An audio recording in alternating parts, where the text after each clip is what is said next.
Hi and welcome back to the organizing tip of the day. Today we're actually doing the Toddlers books. We've done bookcases in the past, and you know if you've watched any of my videos that I actually really hate bookshelves for kids because I find that they pull everything off and make a huge mess looking for the book they want. I definitely prefer baskets.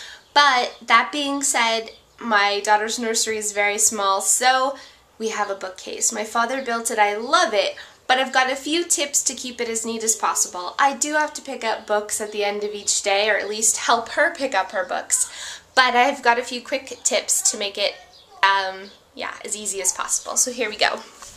So here's my pretty bookcase that my dad made for her princess big girl room, which we haven't done yet. It's still a baby nursery, but if I can stand back, it's so pretty.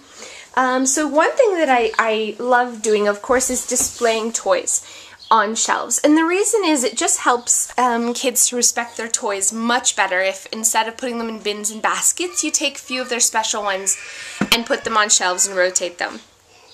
They're fighting in the other room, but that's okay. My husband's home. He's watching them. So I'll quickly show you what we do with books as well. I put all of her favorite books right at her level, and I keep only a couple of her favorite ones in a special area, a special cubby. So obviously you probably don't have a bookshelf like this with all these little compartments, but it doesn't mean that you can't organize that way. It just means putting them in different spots on the shelves and separating with a stuffed animal, with a toy, something to break them up. And the reason you want to do that is they're going to gravitate to their favorite books most of the time, and if you keep them all stacked, they don't have to go through all the books looking for the one they like. Another quick tip is when you're practicing with toddlers memorization, you want to always have read them consistently the same book pretty often, and Brown Bear is a great example. We have a couple of ones that I love. Moo Ba La La La, you know, a few of the Ear book, Goodnight Moon. There's a lot of really great repetitive books, but right now we're doing Brown Bear. So when I'm doing the bookshelf, I set that one in front. So when she comes in her room by herself to grab her books, she always sees the picture, and that automatically is the first one she's going to grab. So I definitely, with small children, recommend doing that. I also do that with her learning books, which are located down here. We have Animal and Dr. Seuss books here.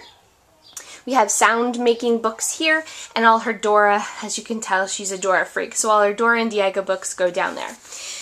Just by sorting like this, I find now that when she's done with a book, especially her Dora book, she knows to put them back in the Dora little cubby. So it's definitely working with like teaching her to compartmentalize in her brain or whatever.